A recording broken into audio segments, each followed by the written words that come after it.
Bonjour à tous, ravi de vous retrouver pour ce dernier numéro de l'année d'Afrique Hebdo.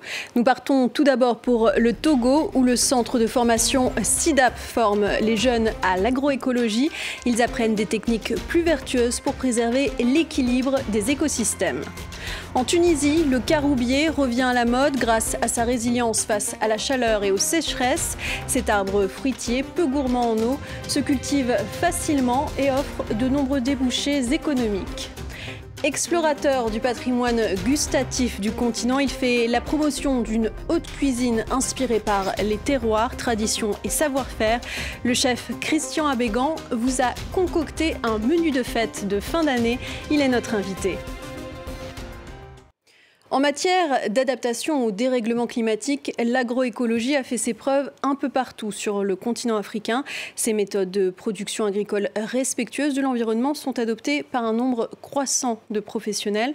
Au Togo, le couple Bawena a fondé en 1984 un centre de formation et un éco-village où sont transmises des pratiques plus responsables et durables. C'est un reportage de nos correspondants Emmanuel Sodji et Raphaël Ntale. Dans ce cours pratique, on apprend aux futurs diplômés à produire du riz quand la saison des pluies est plus courte en raison du changement climatique. Nous sommes au SIDAP, un centre de formation situé dans le nord du Togo, sur une vingtaine d'hectares. Les jeunes y étudient les pratiques agroécologiques et les techniques traditionnelles de conservation des eaux et du sol. La plus petite quantité d'eau de pluie qui tombe est maîtrisée sur place et alimente suffisamment le riz. Le SIDAP a formé plus de 10 000 personnes en 40 ans. Sa spécificité, des matières qui tiennent compte du climat que l'on ne retrouve nulle part ailleurs dans les filières agricoles au Togo. Le SIDAP a intégré l'agrométéorologie dans son cycle de formation pour que ce soit un aspect important qui oriente les jeunes pour comprendre le climat. Le premier point, c'est que les gens soient conscients qu'il y a un changement. Tieda et Seida Bawena, fondateurs du SIDAP, ont également construit un laboratoire à ciel ouvert sur une dizaine d'hectares à proximité du centre de formation. Dans cet éco-village, une centaine de bacs retient les eaux de pluie et des petites digues de pierre protègent de l'érosion tout en favorisant l'infiltration de l'eau sur ces terres arides. Nous avons reproduit ce petit miracle déjà réalisé au SIDAP à Baga, montrant que les mêmes principes, les mêmes méthodes peuvent partout rendre la terre féconde. Et voilà la différence entre quand il y a un sol qui a engrangé l'humus et un sol qui ne l'est pas. Les populations d'ici disent qui aurait cru qu'on peut récolter dans ce domaine-là du manioc, des lignames. Qui aurait cru que des agrumes peuvent résister ici? Les succès agricoles du couple Bawena attirent des communautés villageoises de toute la région. Toutes subissent très durement l'effet du changement climatique avec des saisons des pluies courtes qui provoquent des inondations et de longues périodes de sécheresse. En près de 35 ans, il est devenu une référence sur la scène culinaire et un ambassadeur de la gastronomie et des pays d'Afrique. Aujourd'hui, il milite pour une cuisine adaptée aux enjeux actuels. Bonjour Christian Abégan. Bonjour Valérie. Merci d'être avec nous. Alors, vous êtes chef cuisinier, consultant, auteur du livre Le patrimoine culinaire africain aux éditions Michel Lafon, expert en sécurité alimentaire et également ambassadeur pour le Programme alimentaire mondial. On vient de le voir dans ce reportage au Togo, le continent africain doit s'adapter au changement climatique. Et vous le dites, la transition culinaire passera par l'Afrique. Effectivement, déjà, quand on voit la démographie importante sur le continent, on doit savoir qu'aux horizons de 2040, nous n'aurons pas assez de nourriture pour nourrir toutes ces populations. Il est nécessaire, avec les changements climatiques et des zones arides, des zones à problème, des déplacés, parce qu'ils n'ont plus accès à l'eau et aux terres, parce que certaines terres sont complètement vidées de leur substance et ne produisent donc pas. Donc on est obligé de revoir la manière de se nourrir et de choisir les produits qui sont beaucoup plus essentiels pour la santé des populations et aussi la santé des sols. Et vous plaidez donc pour la mise en avant de produits oubliés ou méconnus, lesquels? Oui, j'ai une passion pour les légumineuses, le niébé par exemple, le fonio, une céréale quand même qui a un rendement exceptionnel et absolument super nutritif, mais sans beaucoup d'eau, relativement au soja. On a le teff, on a toutes ces autres céréales qu'on n'utilise pas quotidiennement, mais qui sont quand même nécessaires et qui sont sur le panel des céréales révélées et qui ont habillé les cuisines de tous ces pays africains. Et donc ces super aliments, ils sont non seulement de plus en plus tendance ces derniers temps, mais c'est aussi bon pour la santé. Bon pour la santé. Si vous n'avez pas une alimentation nutritive, vous êtes en carence. Et quand on est en carence, on a beaucoup de désordres alimentaires. Et surtout, le premier élément qui saute aux yeux, la société devient de plus en plus obésogène. Parce que si on mange un repas et qu'on n'est pas rassasié, parce qu'il n'y a pas les nutriments, parce que le produit n'est pas un produit donc de qualité. Donc à ce niveau-là, il est nécessaire de pouvoir revoir comment on se nourrit. On ne peut pas aussi, pour cet aspect, consommer, se dire c'est la viande, la protéine. On est obligé d'aller vers les protéines végétales, sachant que si vous consommez une céréale et en même temps une légumineuse, vous avez, comme les mouvements flexitariens, vous avez ce qu'on peut appeler une protéine végétale et vous n'êtes pas en carence quand même pour pouvoir essayer de subvenir à vos besoins alimentaires de la journée. Alors, petite question, est-ce que vous utilisez du caroube dans votre cuisine? Mais bien sûr, bien sûr. Donc vous le connaissez, mais pas forcément tout le monde.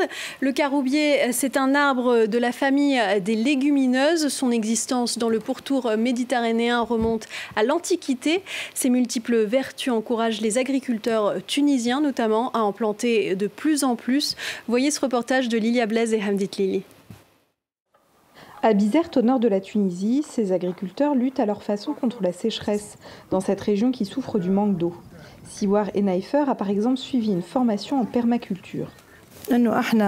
Après avoir nettoyé le pourtour de notre plant de caroubier, nous mettons du paillage.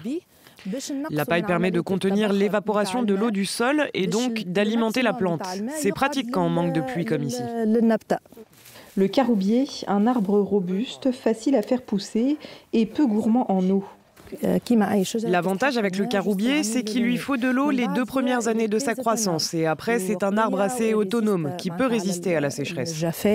L'association Les Amis de Capte Tunisie, qui veut optimiser les pratiques agricoles, fournit les plants et les graines de caroubier aux professionnels comme Siwar et les accompagne pour développer leur culture. Avant, lorsqu'il y avait de la pluie en abondance, personne ne s'intéressait au caroube. Il poussait dans les villages et les forêts, mais sans susciter d'intérêt de la part des agriculteurs. On ne savait même pas quoi en faire sur le plan économique. Aujourd'hui, tout a changé, c'est le contraire. On se rend compte que l'on peut utiliser les gousses pour un substitut au sucre, par exemple. Un substitut au sucre, mais pas seulement. Dans la ville de Gendouba, Maha a ouvert en 2019 un atelier de transformation des graines de caroubier. On procède d'abord à la séparation des graines de façon manuelle pour enlever les déchets et pour que ce soit à 100% propre. On fait aussi un triage au tamis. Ensuite, Maha et ses employés concassent, torréfient et broient le caroube pour fabriquer divers produits destinés au marché local et à l'export. Poudre, sirop, mélasse ou encore farine. Le caroube est très riche en fibres et en oligo-éléments, en protéines. Et ici, notre politique, c'est 0 déchet. Donc les parties du fruit que l'on n'utilise pas pour la consommation humaine nous servent à faire de l'alimentation pour le bétail. Sur le marché international, le secteur cosmétique est aussi très demandeur de la gomme de caroube. Christian Abégan, vous-même, vous encouragez les gouvernements africains à développer ce type de culture, comme on vient de le voir en Tunisie du caroube? Oui, Valérie, c'est essentiel parce que ce sont d'abord, sur l'apanage des cultures, on peut se dire que c'est des cultures oubliées, mais qui ont quand même nourri ces populations pendant donc des centaines d'années. Et ils se sont rendus compte qu'effectivement, ce sont des produits qui enrichissent le sol. Parce que quand on met autant de pesticides sur certaines cultures, on n'a pas de résultats probants. Moi, j'ai eu, dans un pays africain, on a acheté des ananas qui venaient d'un endroit où il y avait des pesticides. L'ananas était quasi salé.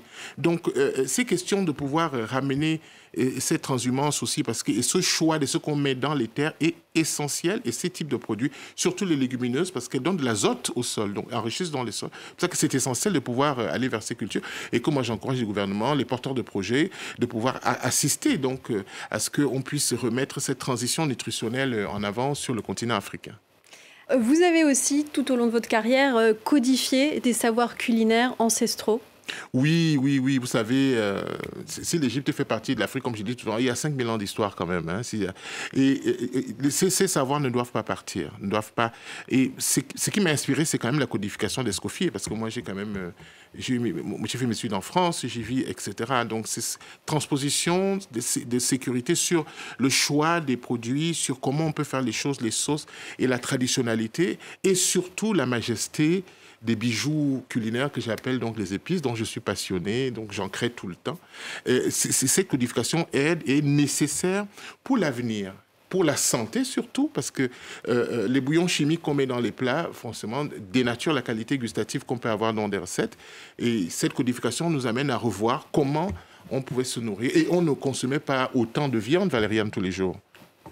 Pour finir, vous nous avez apporté quelques suggestions pour un superbe menu de fête de fin d'année. Est-ce que vous pouvez nous les présenter ? Alors moi, pour les fêtes de fin d'année, je n'aime pas le gaspillage. Donc je suis allé dans des environnements ou des primeurs où ils vendent des produits en fin de date limite de conservation. Et j'ai une passion pour les légumineuses. Donc le haricot rouge, que d'autres personnes pensent que c'est l'aliment du pauvre, mais on peut l'avoir sur une table. Là, il est vraiment mis avec... on a fait un houmous, on a des haricots rouges grillés, de la volaille fumée. Donc je pense que ça peut être assez agréable. Et aussi, puis un dressage magnifique. Oui, et puis c'est ce plat aussi que j'aime beaucoup qui est à base de manioc et de moules. Les moules, comme on a beaucoup de moules en Afrique, au Sénégal, où on a beaucoup de moules aussi. Quand vous regardez d'autres pays sur l'océan Indien, Madagascar, c'est l'Afrique toujours, ceux qui ne savent pas. Et voilà, avec du manioc, manioc qui est un aliment quand même avec lequel on lutte contre la famine en Afrique, pour la sécurité alimentaire, des moules, des légumes, et puis la moringa que vous voyez donc, qui est nécessaire pour la santé, toujours avec des super aliments, super produits que nous avons sur le continent africain. Merci Christian Avegan pour vos suggestions et d'avoir été notre invité. Merci. Et merci à vous de nous avoir suivis. On vous souhaite d'excellentes fêtes de fin d'année. À l'année prochaine sur France 24.